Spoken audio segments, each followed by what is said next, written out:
guys, welcome back to my channel. I'm Pam. This is Pamela Brand Designs. Thank you so much for stopping back by today. I have a cute spring slash Easter wreath for you today. I wasn't one of the lucky ones who made it to the Dollar Tree in time to get the twine wrapped carrots, but I improvised and I made my own. So I'm going to show you how we did that today, and we are going to get going and make this cute little wreath. So I will get to you in just a minute, show you everything we're going to do, and we'll get the camera turned around and get started. I'll see you in a minute. Alright, here are the supplies we're going to need today. Need our handy dandy glue gun, and obviously more glue sticks, some scissors, some twine, some onion grass from the Dollar Tree. I have 3 there. I'm not going to use all those. I just got enough to keep us stocked up. We're going to need some craft paint. I got these both. I got this orange one from Michael's, and then the green one is the palm leaf from Apple Barrel from Walmart. We are going to need a wreath. This was some old pieces of grapevine that I had that I just wrapped back up into a wreath. And I threw some little thin twine on it to secure it. Now, for our little carrots, since I did not make it to the Dollar Tree for the other ones, I found these powder candy little plastic carrots. They are full of candy powder. I just, I popped this top off and dumped the powder out. And then we will go ahead and get started, and I'll show you how we made them today. Alright, let me get the camera angled and we will get started. Okay, we are going to start making our twine carrots. Now, with these plastic ones, I just go ahead and dispose of the top and, of course, empty out the contents of the carrot.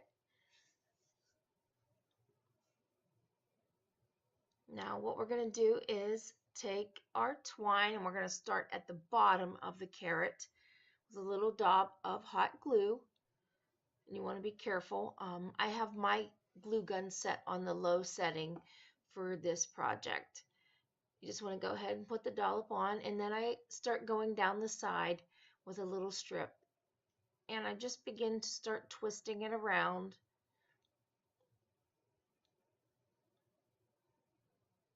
And as I go, you kind of have to finagle it a little bit as it goes, just to get it started.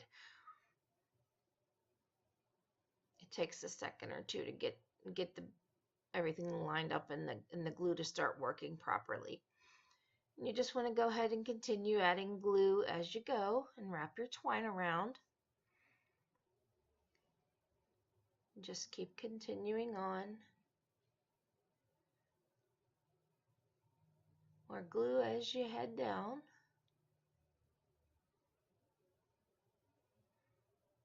Try to keep the twine lined up nicely. And keep heading on up to the top of the carrot.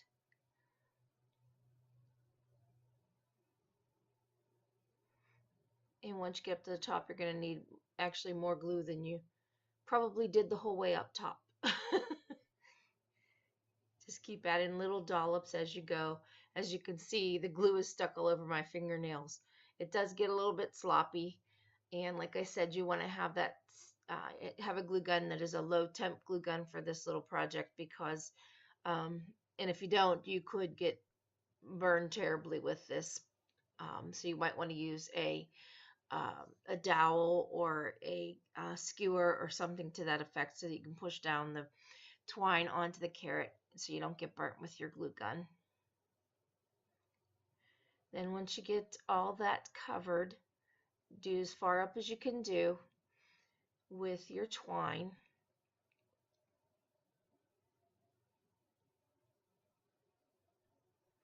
Like I said, you just want to be very careful with that glue. As you can tell, I've got it all over me. And once you get up to the top, make sure you don't have any glue all over it. Then you want to go ahead and take your twine, wrap it around. I wrap it around 3 of my fingers, and I go about 5 or 6 twirls around there. And what we're going to do now is make the stem to our carrot.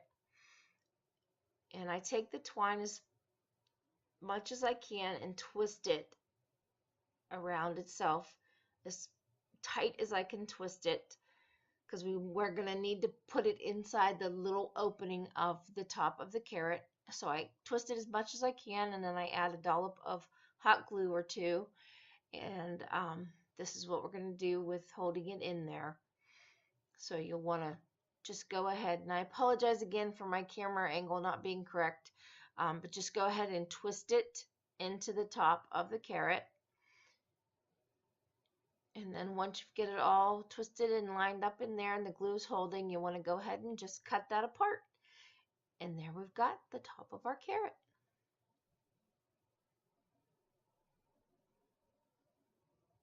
There we go. All right, let's go ahead and get started painting our carrots. I used the Michaels, it's just an orange paint that I got, an acrylic paint.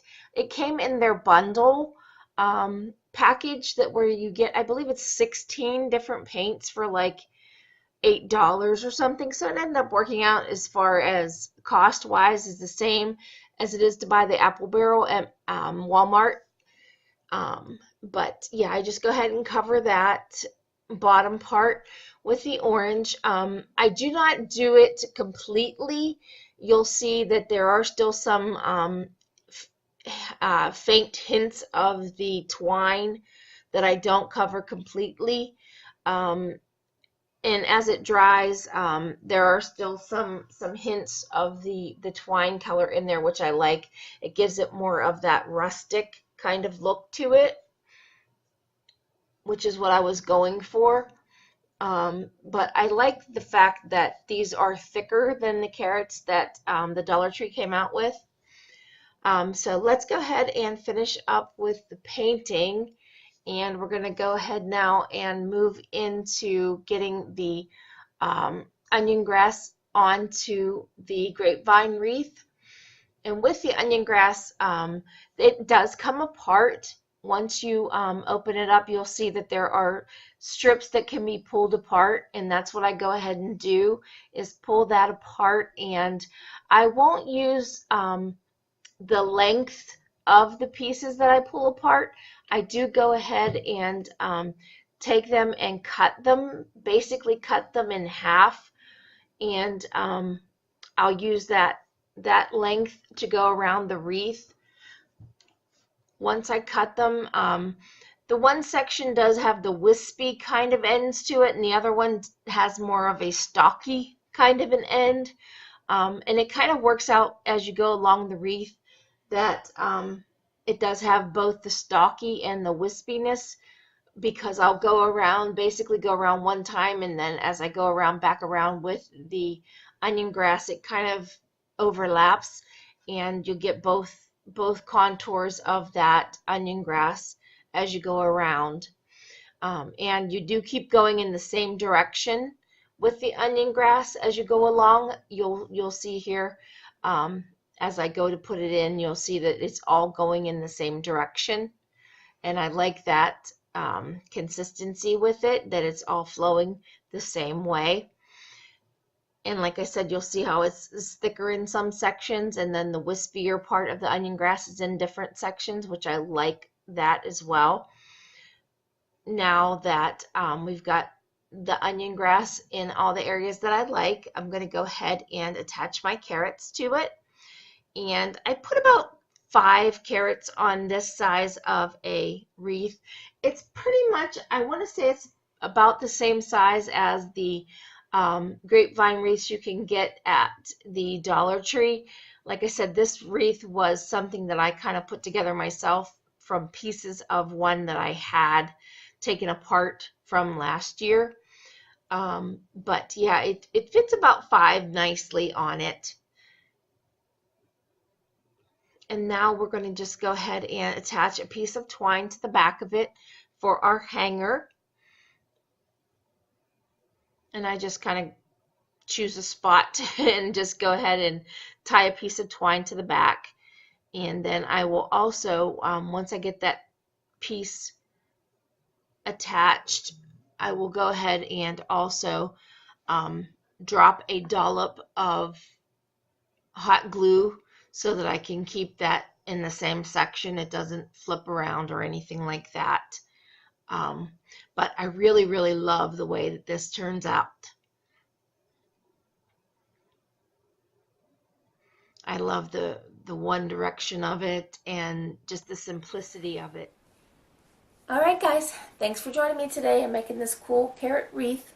It puts a little different swing on the normal and the traditional.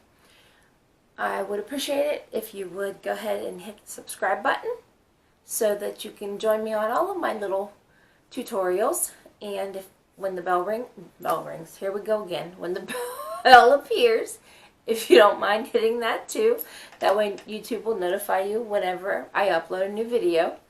And if you don't mind also giving me a big thumbs up to help me grow my channel, I would appreciate that too. Alright guys, we'll see you on the next one. Take care. God bless. Bye-bye.